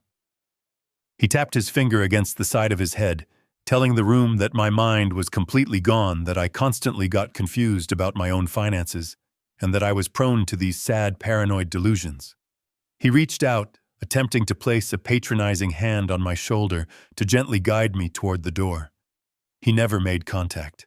Aaron Pierce stepped forward from the shadows, moving with the swift and brutal efficiency of a true corporate predator. Aaron did not introduce himself. He did not offer Bradley a polite warning. He simply raised his arm and tossed the thick, heavily bound legal dossier directly onto the center of the dinner table. The heavy stack of documents landed with a massive thud, sliding across the polished wood and coming to a stop right in front of the lead venture capitalist. Aaron adjusted his suit jacket and spoke in a voice sharp enough to cut glass. He announced that the dossier contained certified bank security footage, verified digital server logs, and a completely airtight paper trail of federal wire fraud. Bradley stopped laughing. His fake smile vanished forever as he looked down at the thick binder resting on the table, finally realizing that the old man he had completely underestimated had not just come to ruin a dinner party. I had come to systematically dismantle his entire life. Aaron Pierce did not raise his voice to be heard over the sudden murmurs of the investors. He simply placed his hand flat on the thick leather dossier and began to dictate the terms of Bradley's destruction. He spoke with the terrifying precision of a surgeon amputating a diseased limb. He announced to the entire room that as of 3 o'clock this afternoon, a federal judge had officially signed a sweeping asset freeze on the startup company. Every single bank account, every corporate credit card, and every digital asset associated with Bradley's name had been completely locked down by the federal government.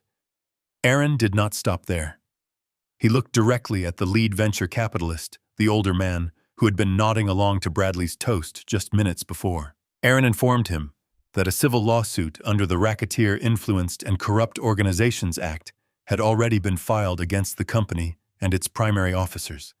He explained that any individual or firm attempting to inject capital into this corrupted entity would be immediately subjected to a devastating federal audit and potentially named as co-conspirators in an ongoing criminal enterprise.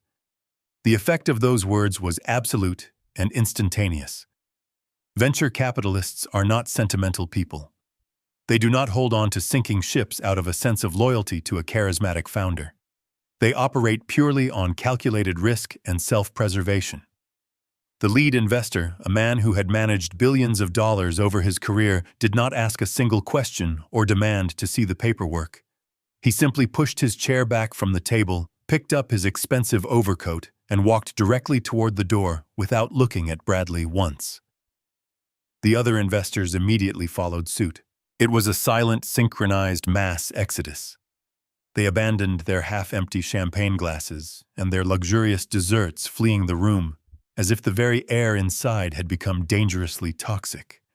Within 60 seconds, the crowded and celebratory banquet table was completely empty, save for Rachel and Bradley. Bradley tried to reach out desperately, calling the names of his departing investors, begging them to wait and let him explain. But his voice cracked, sounding thin and incredibly weak. The illusion of the powerful tech executive had evaporated completely, leaving behind nothing but a terrified thief wearing a borrowed tuxedo. Rachel sat frozen in her chair, her eyes darting frantically between the retreating backs of the wealthy guests and the thick legal dossier sitting on the table. The reality of the situation finally pierced through her delusion. She realized that the money was gone, the company was dead, and the federal agents standing by the door were not there to act as private security. She realized she was married to a man who was about to go to federal prison, and worse, she realized her own signature was likely scattered across the fraudulent corporate documents he had forced her to sign. Self-preservation is a powerful instinct.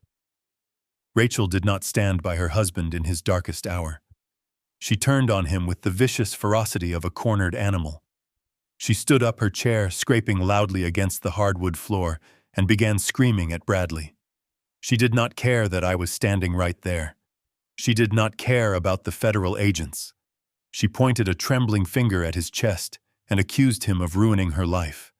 She screamed that this was entirely his fault, that the forged documents and the stolen money were all his grand ideas. She desperately tried to build a narrative of her own innocence, painting herself as a naive victim who had been manipulated by a controlling husband. Bradley snapped back his fear, instantly mutating into violent rage. He yelled right back into her face, his voice echoing off the mahogany walls. He reminded her that she had happily spent the stolen money, that she was wearing a dress bought with my savings, and that she had laughed in my kitchen when they plotted to lock me away in an asylum. They tore each other apart in the middle of the luxurious dining room, shredding their marriage and their dignity into absolute pieces. I watched them fight, feeling absolutely nothing. There was no pity in my heart, and there was no lingering sadness. I simply watched the inevitable consequence of their own unchecked greed. The federal agents did not allow the domestic dispute to continue for long. The lead agent stepped forward, closing the distance between the doorway and the head of the table in 3 long strides. He did not ask Bradley to calm down. He grabbed Bradley by the shoulder, spun him around roughly, and slammed him face down against the polished wood of the banquet table. The crystal champagne flutes shattered onto the floor, spilling expensive wine across the expensive shoes Bradley could no longer afford. The metallic click of the heavy steel handcuffs locking securely around his wrists was the loudest sound in the room. The agent read Bradley his rights in a bored and monotonous voice, completely stripping the moment of any remaining grandeur. They hauled him up from the table, pulling his arms sharply behind his back. Bradley was hyperventilating, his perfectly styled hair now a chaotic mess falling into his eyes. He looked at me, his face pale and slick with panicked sweat, silently begging for a mercy he had never once offered me. I did not blink. I simply watched as the federal agents marched him out of the private dining room, parading the ruined executive through the main floor of the restaurant, in front of hundreds of stunned patrons. Aaron Pierce stood beside the heavy mahogany table and surveyed the room with the cold and calculating eyes of an apex predator. He did not need to shout to command the attention of the wealthiest people in the city. He simply placed his hand flat against the thick leather dossier and began to dictate the absolute destruction of my son-in-law. Aaron spoke with the terrifying precision of a surgeon amputating a diseased limb. He looked directly at the venture capitalists, who were still sitting in their velvet chairs, and informed them that as of 3 o'clock this afternoon, a federal judge in the district court had signed a comprehensive and immediate asset freeze on Bradley's entire technology startup. Aaron made sure every single person in the room understood the gravity of his words. He explained that this was not a simple civil injunction or a temporary hold placed by a local bank. It was a criminal seizure executed by the highest levels of the federal government. Every single corporate bank account, every executive credit card, every active line of credit, and every digital asset associated with Bradley's company was now firmly under the direct control of the federal authorities.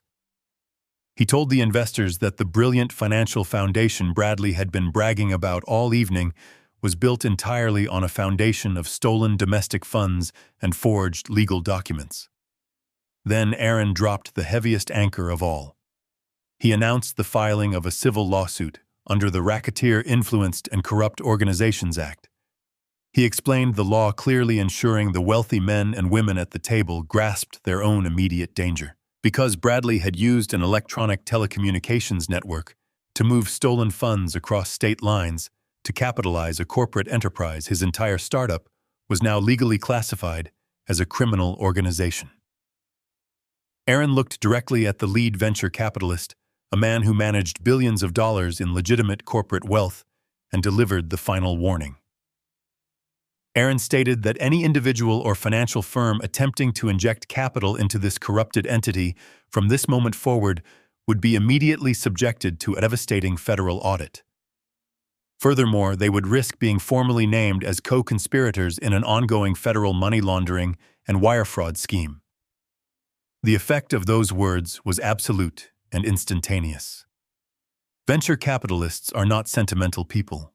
They do not hold on to sinking ships out of a sense of loyalty or friendship to a charismatic founder. They operate purely on calculated risk and self-preservation. The lead investor did not ask a single question. He did not demand to see the paperwork or ask Bradley for an explanation. He simply looked at the federal agents standing silently by the door, pushed his heavy chair back from the table, picked up his expensive overcoat, and walked directly toward the exit. He did not look back. The other investors immediately followed his lead. The panic in the room was palpable and silent. It was a synchronized mass exodus of wealth and influence. They abandoned their half-empty crystal champagne glasses, their luxurious desserts, and their folded linen napkins. They rushed toward the heavy mahogany doors, bumping into each other in their desperate scramble to put as much physical and legal distance between themselves and Bradley as humanly possible. Within 60 seconds, the crowded and celebratory banquet table was completely empty, leaving behind nothing but the ruins of an elaborate corporate illusion. Bradley was left standing at the head of the table, his arms hanging uselessly at his sides. He tried to call out to the retreating backs of his investors, begging them to wait and let him explain the situation. But his voice cracked and faded into a pathetic whisper. The powerful tech executive he had pretended to be was completely gone, leaving behind nothing but a terrified thief wearing a borrowed tuxedo. Rachel sat frozen in her chair, her eyes darting frantically between the empty seats of the wealthy guests and the thick legal dossier sitting on the table. The reality of the situation finally pierced through her delusion of grandeur. She realized that the millions of dollars were gone, the company was dead, and the men in the dark windbreakers were not there to act as private security for the party. Aaron Pierce turned his cold gaze toward her and finalized her terror. He casually informed Rachel that her name was listed as the secondary officer on the newly formed limited liability company. He told her that because she was a registered co-signer on the fraudulent corporate accounts, she was legally exposed to the exact same federal charges of corporate embezzlement and wire fraud as her husband. The threat of federal prison completely shattered her arrogant facade. Self-preservation is an incredibly powerful instinct, and Rachel did not choose to stand by her husband in his darkest hour. She turned on him with the vicious and desperate ferocity of a cornered animal. She stood up abruptly, her chair scraping loudly against the hardwood floor, and physically pushed herself away from Bradley. She pointed a trembling finger directly at his chest and began screaming at the top of her lungs, her voice echoing violently off the walls of the private dining room. She did not care that I was standing right there watching her. She did not care about the federal agents observing her every move. She publicly confessed everything in a frantic attempt to save herself. She screamed that this entire nightmare was Bradley's idea from the very beginning. She told the federal agents that Bradley had forced her to sign the corporate documents against her will. She yelled that the forged power of attorney was entirely his creation, and that he had paid a corrupt colleague to fake the official notary seal. She cried hysterically, tears ruining her expensive makeup, claiming she had begged him not to steal my life savings and not to draft the fake medical guardianship papers. She threw the man she had promised to love and honor completely under the bus, without a single second of hesitation, desperately trying to build a narrative where she was nothing more than a naive and manipulated victim. Bradley was completely broken by her betrayal. He tried to reach out and grab her arm, begging her to stop talking, realizing she was actively giving the federal authorities a recorded verbal confession to multiple felonies. His face was pale, slick with cold sweat, and his breathing was shallow and erratic. He turned away from his screaming wife and looked directly at me. He dropped to his knees right there on the hardwood floor, completely ruining his custom-tailored trousers. He looked up at me with wide, terrified eyes and called me Dad for the first time in years. He begged me to call off the lawyers and send the federal agents away. He promised to pay back every single penny of the $50,000 he had stolen, claiming it was all just a temporary family loan to get his business off the ground. He swore he never actually intended to put me in an assisted living facility. He cried openly, tears streaming down his face, begging for a mercy he had never once considered giving me when he locked me out of my own home. I looked down at the pathetic man kneeling at my feet. I felt absolutely nothing.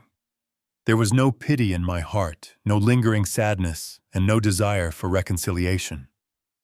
I simply looked at him and stated clearly that the federal government does not negotiate family loans. The lead federal agent decided the show was officially over. He stepped forward from the shadows near the door, his heavy boots making a solid, uncompromising sound against the floor.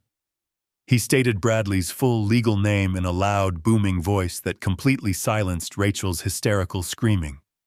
He informed my son-in-law that he was formally under arrest for multiple counts of federal wire fraud, aggravated identity theft, and severe corporate embezzlement.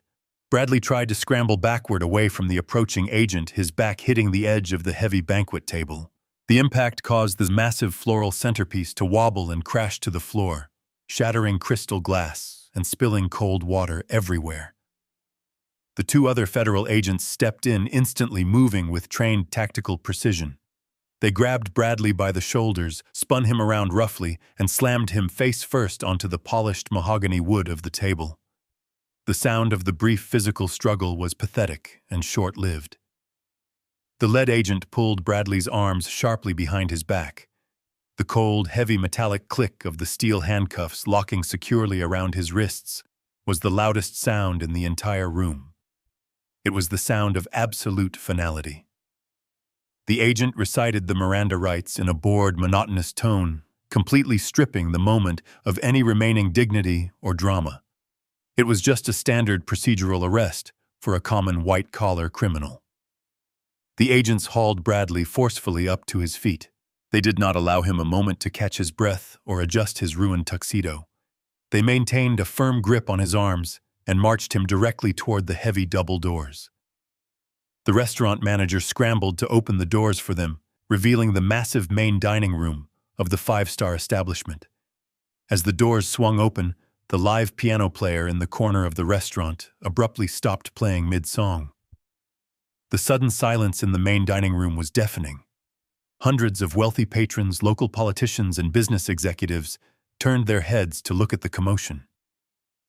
The federal agents marched Bradley right through the very center of the crowded restaurant. The bright lights illuminated his tear-stained face, his messy hair, and his hands locked tightly behind his back. He was sobbing openly, his head hanging low in absolute disgrace, completely humiliated in front of the very society he had so desperately wanted to impress and conquer. The collapse of his empire was total, public, and absolutely irreversible. The private dining room, previously filled with the vibrant energy of a luxurious celebration, was now a tomb of shattered ambition. The air was heavy with the lingering scent of spilled champagne and the bitter reality of absolute ruin. I stood near the head of the table, perfectly still, listening to the fading sounds of Bradley's desperate sobbing protests as the federal agents dragged him through the main dining hall and out into the unforgiving night. His empire had collapsed before it had even truly begun, dismantled by the very man he had arrogantly assumed was too old and too weak to fight back.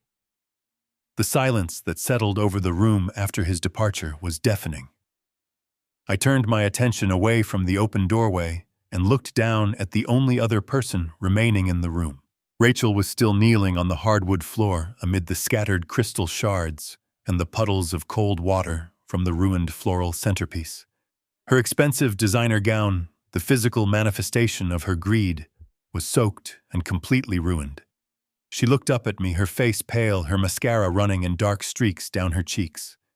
The arrogant, cold executive wife who had told me to stay out of her way in my own home was entirely gone. In her place was a terrified, desperate woman who finally understood that her actions had irreversible consequences. She had willingly participated in a conspiracy to steal my savings, sell my home, and lock me inside a psychiatric ward, and now the crushing weight of federal prosecution was bearing down directly on her own shoulders. She began to weep openly, the sound harsh and tearing in the quiet room. She did not try to stand up. She stayed on her knees, crawling slightly forward, until she was just a few feet away from my polished shoes. She reached her hands out, her fingers trembling violently, and grabbed the hem of my suit jacket. She looked up at me with wide, pleading eyes, desperately trying to summon the fatherly love she had so casually discarded over the last 2 years. She called me Dad over and over again, her voice cracking with sheer panic. She begged me to call Aaron Pierce back into the room. She pleaded with me to tell the federal agents that it was all a terrible misunderstanding, that I would drop the charges against her if she just promised to cooperate. She started making wild, desperate promises, offering to trade her husband's freedom for her own. She swore she would file for divorce first thing in the morning, that she would leave Bradley to rot in prison, and that she would come back to the house to live with me. She promised to cook my meals, clean the floors, and take care of me for the rest of my life if I would just save her from the federal indictment. I looked down at the woman gripping my jacket. I searched my heart for a spark of sympathy, for a flicker of the unconditional love I had felt when I carried her on my shoulders as a little girl. But the vault was completely empty. Diane and I had poured our entire lives into building a foundation for her, sacrificing our own comforts to ensure she had every possible advantage. And in return, she had smiled while her husband planned to erase my existence. The tears streaming down her face were not tears of genuine remorse or sorrow for the pain she had caused me. They were tears of pure self-preservation. She was only crying because she had finally been caught, and she was only apologizing because she was terrified of the punishment. I did not yell at her. I did not pull my jacket forcefully from her grip. I reached down with calm, steady hands and gently pried her trembling fingers away from the fabric of my suit. I took a deliberate step back, physically removing myself from her desperate grasp. I looked her directly in the eyes, my expression entirely unreadable and completely devoid of warmth. I spoke in a voice so quiet and absolute that it carried more weight than any scream. I told her that the time for apologies had passed the exact moment she laughed in my kitchen while Bradley drafted the papers to have me committed. I told her that she was no longer my daughter, but simply a co-conspirator in a failed criminal enterprise. Rachel let out a sharp, devastated gasp, the reality of my words sinking in. She slumped forward, her hands resting flat against the wet hardwood floor, her shoulders shaking violently as she sobbed. I reached inside my suit jacket and pulled out my leather wallet. I opened it and slowly extracted a single crisp $20 bill. I held it in my hand for a moment, looking down at the weeping woman who had tried to steal hundreds of thousands of dollars from my accounts. I let the bill slip from my fingers. It fluttered down through the quiet air, landing softly on the floor, right next to her ruined designer gown. I looked at her one last time and delivered my final, permanent rejection. I simply said, "For the bus." I did not wait for her to respond. I turned my back on her, walked out of the private dining room, and stepped into the cool, dark night, leaving the ruins of my family behind me forever. I had won the war, and now it was finally time to go home.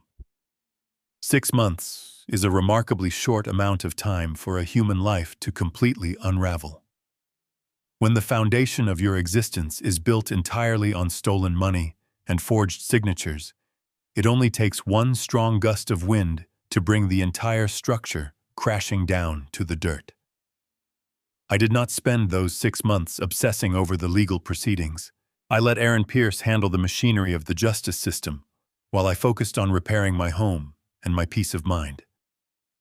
Aaron called me once a week with brief, objective updates on the absolute destruction of my son-in-law and my daughter. The federal government operates with terrifying efficiency when the paper trail is absolute and the digital evidence is undeniable. There was no dramatic, drawn-out trial for Bradley. His high-priced defense attorneys took one look at the digital server logs, the bank security footage, and the sworn affidavits, and they immediately advised him to take a plea deal. They told him that if he took the case in front of a federal jury, he would likely spend the rest of his natural life behind bars. Bradley pleaded guilty to multiple counts of international wire fraud, aggravated identity theft, and corporate embezzlement. The federal judge did not show him an ounce of leniency. Bradley was sentenced to 84 months in a federal penitentiary. Aaron informed me that federal sentences do not come with the possibility of early parole for good behavior. Bradley will spend 7 long, agonizing years locked inside a concrete cell, completely stripped of his tailored suits, his luxury watches, and his arrogant pride. He is now just a number in a system that does not care about his corporate ambitions. Rachel did not escape the blast radius of his destruction. When she threw Bradley under the bus in that restaurant, she foolishly believed that playing the naive, manipulated wife would save her from the consequences of her own greed. She learned a very harsh legal lesson. The federal prosecutors did not care about her tears or her dramatic stories of emotional coercion. They only cared about the ink on the paper. Rachel's signature was legally notarized on the incorporation documents for the fraudulent limited liability company.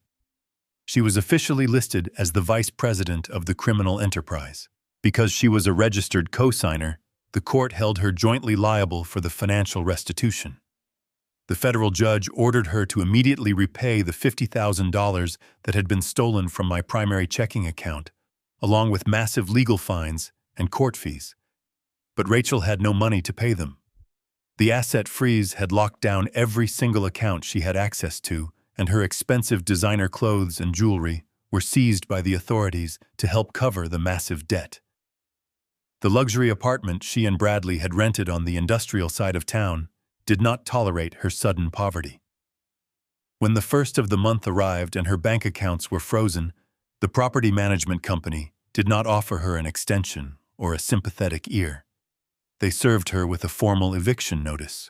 Exactly 3 months after she tried to lock me away in a psychiatric ward, Rachel found herself standing on the sidewalk, watching the county sheriff change the locks on her own apartment door. She was forced to pack whatever cheap, unsellable belongings she had left into black plastic garbage bags, a brutally poetic reflection of the day I had evicted her from my own porch. With a massive criminal restitution debt hanging over her head and her reputation completely destroyed, Rachel could not secure a job in the corporate sector.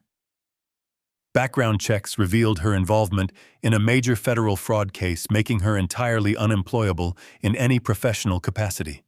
She was forced to descend to the very bottom of the economic ladder just to survive. Aaron Pierce hired a private investigator to do one final sweep of their situation just to ensure all loose ends were tied. The investigator sent me a single photograph of my daughter. She is currently working the midnight to 8 morning shift at a greasy 24-hour diner located near the interstate highway. The photograph showed her standing behind a laminated counter under harsh fluorescent lights. The designer gowns and the expensive salon haircuts are completely gone. She was wearing a cheap stained polyester uniform. Her hair was pulled back into a messy knot, and her face looked exhausted, aged, and entirely broken. Her hands, the same hands that had smoothly poured expensive champagne and eagerly reached for my stolen money, were raw and red from scrubbing dirty dishes and wiping down sticky tables for minimum wage. She spends her nights serving cheap coffee to truck drivers and drunken college students living entirely off whatever meager tips they decide to leave on the counter. She is trapped in a grueling cycle of physical labor and crushing debt, paying the ultimate price for her own entitlement. People in my neighborhood who know the rough outlines of the story sometimes ask me how I can sleep at night. They ask me how a father can be so cold as to let his own flesh and blood scrub floors in a roadside diner while he lives comfortably in a large paid-off house. They assume that time heals all wounds and that eventually I will reach out and offer her a lifeline. They do not understand the fundamental truth of what happened. I tell them that I am not cold. I am simply cured. The disease was her toxic entitlement, and the cure was my permanent absence. Rachel has tried to contact me countless times over the last 6 months. She has sent letters written on cheap diner napkins, begging for forgiveness, pleading for a small loan just to get her out of the cheap motel room she rents by the week. She has left desperate voicemails on my home phone crying and promising that she has changed, swearing that she finally understands the value of family. I have not read a single one of her letters. I throw them directly into the fireplace the moment they arrive in the mail. I delete her voicemails the second I hear her voice. I have not spoken a single word to her since the night I dropped that $20 bill on the floor of the restaurant. I have not offered her advice, I have not offered her anger, and I have certainly not offered her money. I have given her the only thing she truly earned: absolute unbroken silence, and that silence is completely permanent. The federal authorities moved with the exact same brutal efficiency in returning my money as they did in seizing the fraudulent corporate assets. A few short weeks after the sentencing hearing concluded, I received a thick manila envelope from the Department of Justice. It contained a certified bank draft. Not only was my original $50,000 completely restored, but the federal court had also awarded me a substantial additional sum from the liquidation one of Bradley and Rachel's personal property to cover the legal fees and the severe emotional distress I had endured. I took that certified check to the very same bank branch in the center of town. I walked into the office of the branch manager named Michael, handed him the paper, and watched with quiet satisfaction as the numbers on my account dashboard were finally made right. But simply having the money safely back in the bank was not enough to close this chapter. The house was legally mine, but the physical space still carried the lingering invisible stain of their entitlement. Every time I walked past the guest room, I remembered the way they had slowly and methodically tried to erase my existence. I decided it was time for a complete and total cleansing of my environment. I hired a team of local contractors and began a massive residential renovation project. I did not just want to clean the house. I wanted to completely eradicate every single physical trace of Bradley and Rachel from the property. We started by ripping up the expensive modern gray carpets they had laid down in the upstairs hallway, restoring the beautiful original hardwood floors underneath. We tore out the sterile minimalist light fixtures they had installed in the dining room and replaced them with warm, classic brass chandeliers that Diane had always loved. I hired professional painters to cover the cold, clinical walls they had insisted upon choosing rich and vibrant colors that brought life and warmth back into the rooms. Every piece of antique furniture they had forcefully relegated to the basement was carefully brought back up, polished to a high shine, and placed exactly where it belonged. The house began to smell like fresh paint, lemon polish, and new wood. It no longer felt like a depressing waiting room for my own demise. It finally felt like a real home again. With the interior of the house completely restored to my exact liking, I turned my attention to the large detached garage sitting at the end of the driveway. For decades, I had dreamed of turning that empty concrete space into a fully equipped woodworking shop. My late wife Diane had always encouraged me to take up the hobby, knowing how much I loved working with my hands during my long career as a civil engineer. But when Rachel and Bradley moved in, they demanded that the garage be kept completely clear for their 2 luxury vehicles. They told me a wood shop would be far too noisy and would create too much dust for their expensive clothes. With their cars permanently gone, I finally claimed the space for myself. I used a portion of the settlement money to install heavy-duty electrical outlets, brilliant overhead lighting, and a massive industrial dust collection system. I purchased a top-of-the-line table saw, a heavy wood lathe, and a beautiful, solid oak workbench. I spent my quiet mornings out there measuring cuts and sanding down pieces of raw timber. There is a profound and grounding peace in building something real and tangible with your own 2 hands, especially after spending months fighting against a man whose entire life was built on invisible and digital lies. Reclaiming my physical space was only the first half of the restoration process. I also needed to rebuild the social foundation I had foolishly allowed them to destroy. Over the 2 years that Rachel and Bradley lived with me, I had slowly alienated my oldest and dearest friends.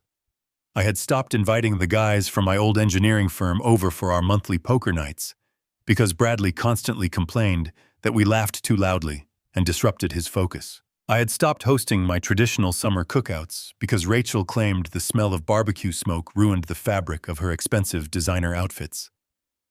I sat down at my desk, picked up the telephone, and began making calls. I reached out to men I had known for 30 years.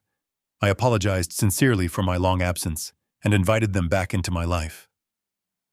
To my immense relief, true friends do not hold grudges against a man who is trying to survive a toxic family dynamic. They simply welcomed me back without a single moment of hesitation. The very next weekend, my backyard was filled with people for the first time in years. The barbecue grill was smoking, the coolers were packed full of cold drinks, and the evening air was filled with loud and genuine laughter. We sat around the large patio table, shuffling playing cards and telling old stories from our days on the heavy construction sites. Nobody asked me to keep my voice down. Nobody told me I was taking up too much space or acting like a burden. I looked around at the weathered faces of men who had actually built physical things in this world, men who understood the true value of hard work and absolute loyalty. I realized how incredibly foolish I had been to trade their genuine company for the conditional approval of an ungrateful daughter. I had traded solid gold for cheap plastic, but I had finally corrected the terrible mistake. The transition was utterly complete. I walked through the halls of my newly renovated home later that evening, turning off the brass lamps one by one. The house was quite large for one person, but it did not feel empty or lonely in the slightest. It felt expansive and full of possibility. It felt exactly like a sturdy fortress that had withstood a massive, treacherous siege and emerged entirely victorious. I no longer walked on eggshells in my own kitchen. I no longer worried about the volume on my television set. I had reclaimed my absolute sovereignty. I had survived the ultimate betrayal by the very people who were supposed to protect me in my old age, and I had not just survived the ordeal. I had triumphed over it completely. I was the undisputed king of my own castle once again, and the walls I had rebuilt were stronger than they had ever been. The evening sun casts long golden rays across the original hardwood floors of my living room. I sit in the exact same spot I was sitting almost a year ago when my entire life was forcibly derailed. But the atmosphere inside these walls is fundamentally different today. There is no tension hanging thick and heavy in the air. There are no passive-aggressive sighs echoing from the kitchen as someone complains about my presence. There is no tiptoeing around my own furniture to avoid angering people who contributed absolutely nothing to my existence. The air inside my home smells like lemon polish, fresh coffee, and absolute freedom. I am a 68-year-old retired civil engineer, and I have finally learned that the greatest luxury a man can earn in this life is not a massive bank account or a designer wardrobe. It is the simple, uninterrupted quiet of a home that belongs entirely to him. I spent decades building foundations for highways and bridges, but the most important structure I ever fortified was the boundary around my own dignity. I sink deeply into the plush cushions of my favorite leather armchair. Resting on the side table right next to me is a heavy crystal glass filled with a generous pour of 20-year-old bourbon. I bought the expensive bottle just last week to celebrate the final completion of my garage woodworking shop, and every single sip tastes like a hard-won victory. In my right hand, I hold the television remote control. It is a small piece of plastic, but in this newly reclaimed house, it represents absolute sovereignty. I point the remote at the large flat screen across the room and press the power button. The television springs to life, illuminating the dimming room. I navigate directly to my favorite channel and select a classic Western movie. It is the exact same movie I was trying to watch on that rainy Tuesday evening when my arrogant son-in-law marched into the room and shut it off. But tonight, there is no one standing over my shoulder to call my interests trash. There is no one here to aggressively demand that I watch smart things. The characters on the screen ride their horses across a dusty landscape, the sheriff preparing to defend his town against a gang of ruthless outlaws. The parallel is certainly not lost on me. I press the volume button, and I do not stop pressing it until the sound of galloping horses and whistling train engines fills every single corner of my living room. The sound is incredibly loud. It vibrates through the floorboards and echoes off the freshly painted walls. It is glorious. It is unapologetic. It is entirely mine. I take a slow sip of my bourbon, feeling the warm liquid settle deep in my chest. Suddenly, a sound cuts through the noise of the television. It is a solid rhythmic knock at the front door. Months ago, a loud knock at that heavy oak door meant violence, panic, and flashing police lights on my front lawn. It meant the people who shared my blood were desperately trying to tear my life apart. But tonight, my pulse does not quicken. I do not feel a single ounce of anxiety or dread. I set my crystal glass down on a thick leather coaster stand up from my chair and walk slowly down the hallway toward the entryway. I reach out and smoothly turn the heavy brass latch of the commercial deadbolt I had installed on the day I finally went to war. I pull the door open to the cool, crisp evening breeze. Standing on my front porch is my neighbor, John. He is a retired mechanic who lives 2 houses down the quiet street. He is one of the old friends I had joyfully reconnected with after clearing the toxic waste out of my life. He is wearing a faded flannel shirt and a wide, genuine smile that crinkles the corners of his eyes. In his hands, he is holding a large ceramic plate covered securely in aluminum foil. He lifts the plate slightly, and the rich, smoky aroma of slow-cooked barbecue brisket instantly drifts into my hallway. He tells me he has been smoking a brisket in his backyard all afternoon and figured I might want to help him eat it before the meat goes cold. There is absolutely no hidden agenda in his voice. There is no sinister motive, no calculated scheme to steal my assets, and no desire to manipulate me into giving up my independence. It is just the simple, honest kindness of a good man who genuinely values my company and respects my space. I smile broadly, stepping aside and throwing the heavy oak door wide open. I welcome John into my home with genuine warmth and deep appreciation. We walk back into the living room together, the loud sounds of the Western movie washing over us. I offer him a seat on the comfortable sofa and walk over to the antique wooden cabinet to pour him his own glass of the 20-year-old bourbon. I hand him the drink, and we clink our heavy crystal glasses together in a silent, meaningful toast to good health and good neighbors. John takes a sip, leans back comfortably into the cushions, and looks up at the large television screen. The movie is currently in the middle of a massive, loud shootout scene. John smiles, takes a bite of the tender brisket, and tells me he absolutely loves this particular film. He does not ask me to turn the volume down so we can discuss corporate strategies or complain about the modern world. He just sits back and enjoys the ride. I look at my friend sitting comfortably in my house. I look at the pristine walls, the warm lighting, and the absolute peace that currently surrounds us. I pick up the remote control from the side table one last time. I point it directly at the television set, and I press the volume button up even higher.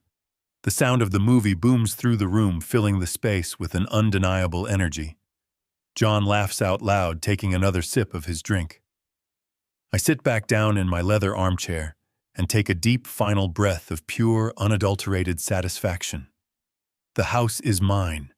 The television is mine. The peace is mine. I look back on the brutal war I was forced to fight to protect my dignity, and I realize I do not carry a single regret. I learned that blood does not demand respect, but actions command consequences.